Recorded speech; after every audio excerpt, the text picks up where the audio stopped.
I'm so excited about this Accuphase. I felt like a kid on Christmas Day opening my Nintendo 64 when we received it.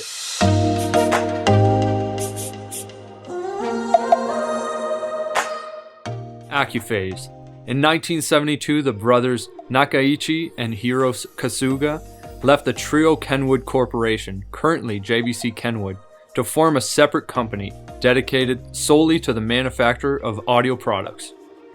Using only top quality parts and innovative circuit design and built with uncompromising attention to craftsmanship and detail, these products delivered amazing performance and optimal sound. The Accuphase E380 was released in 2020. How does the classic Accuphase compare to its competition in 2022? Let's find out. Welcome to Hi-Fi. I'm Marcos, this is Kurt, and today we're talking about the Accuphase E380 integrated amplifier.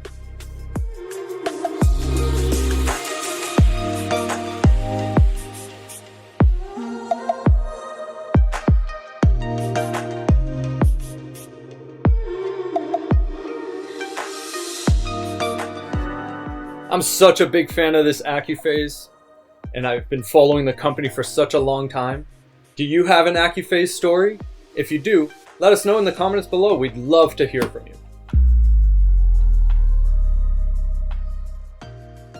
The Accuphase E380 features 180 watts into 4 ohm, 120 watts into 8 ohm, a damping factor of 500.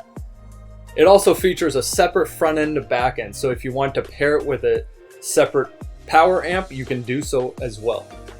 It features option cards on the back, so you can add an Accuphase DAC to it, and also a fully configurable moving coil, moving magnet phonostage. This is a classic analog amp featuring XLR inputs and regular RCA inputs.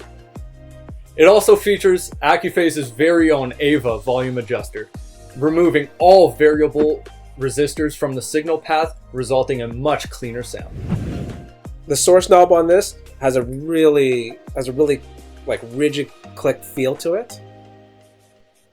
Even the manual power button just has a nice solid feel to it when turning it on and off.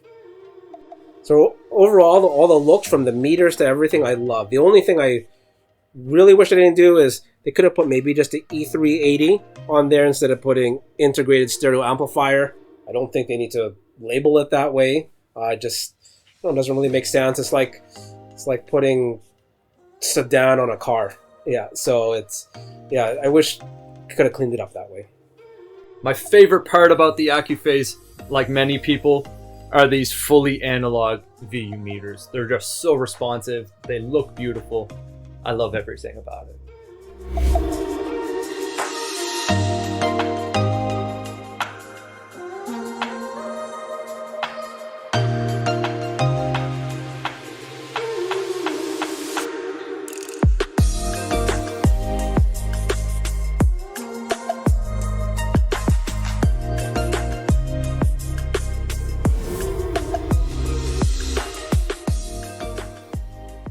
When it came to the overall performance of the Accuphase E380, I thought it performed extremely well.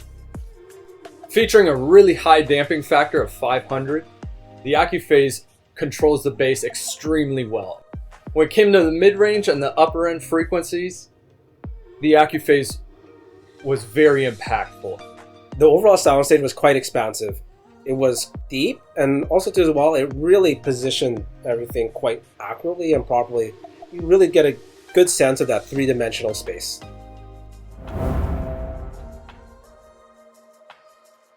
When we performed our classic dB test on the Accuphase, we're pretty impressed with its performance. At low listening volumes, around 60 decibels, I found it was really well balanced. What stood out was the articulation in the bass at those lower levels. It was very impressive. With all the detail you get from the amplifier, the mids and the highs were easily distinguishable in this amplifier at that level. At higher listening volumes, around 80 to 85 decibel, the Accuphase performed really well. At 85 to 87 decibels, we found it was starting to reach its limit. Which is still pretty impressive at that volume considering the sensitivity of those speakers. At those high volumes. Wasn't breaking apart though. It wasn't causing that much fatigue when you were listening to it. So at a higher volume level, I say it performed exceptionally well. We also wanted to see what the true limits of the Accuphase E380 is. So when we pushed it, we hit a peak of 96 decibels, and that's where we found that the signal was kind of getting a little bit distorted. One thing I did notice about this amplifier is as soon as you hit the 87 decibel volume range and past, it kind of goes from almost no distortion to quite a bit of distortion. And when you hit in that 92 levels, you can see things were just starting to break down at that point. But the fact that it can reach steady at 87 dBs, that is more than enough that anybody would need.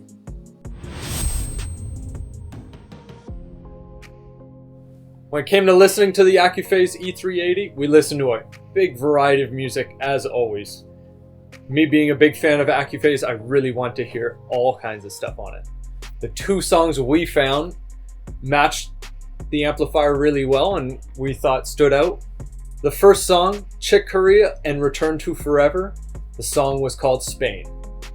One thing I really found interesting about this song is it feels like they're just jamming in a room. They're all around you. You hear the flute on the left, the double bass on the left as well, the drums on the right. It was really interesting.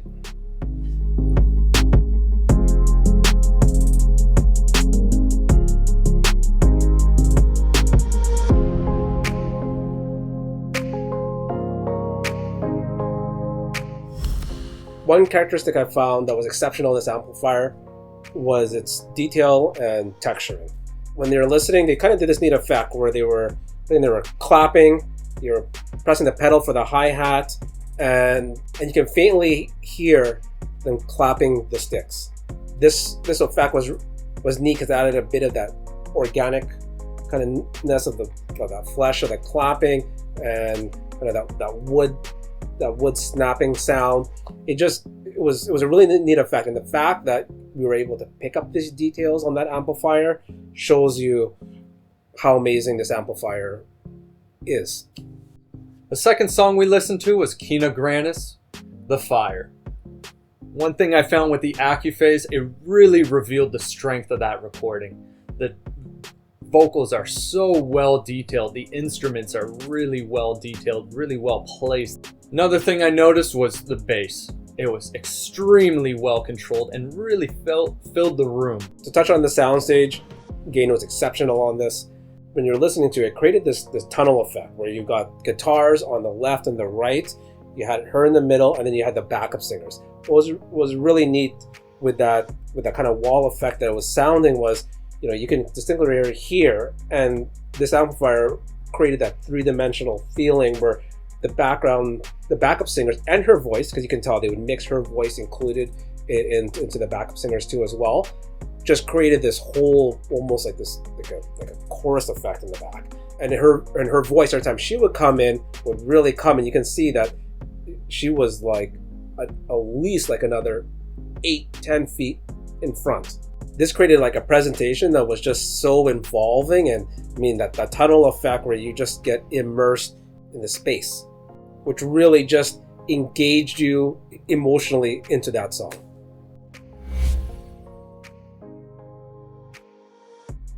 We recommend the Accuphase E380 for fellow vintage fans like myself. I love the looks of this thing.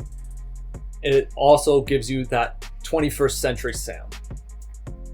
We recommend it for a medium to large size room, all depending on how loud you like listening to your music. If you like really loud, maybe step it up to the next model up. I'm so glad to hear this amplifier because it's been a long time since I've heard an Accuphase or even a lot of Japanese amplifiers out there. If you have $10,000 to spare or looking for something in that price range, there is a lot of competition. If texturing, soundstage, and detail is your thing, I would definitely put this on your short list, as I know it's going to compete with a lot of those competitors out there. With this linear frequency response, you can match this with a lot of different speakers, and lit maybe let your speakers do the talking, and the way you might personally like a certain kind of speaker, choose that in when you're putting together your system, and make that the focus, because this amplifier at the end of the day will pretty much drive almost any speaker out there in the market today. Thanks for watching our video today on the Accuphase E380. We look forward to reading your comments and hearing your Accuphase stories. Please like and subscribe, and see you in the next one.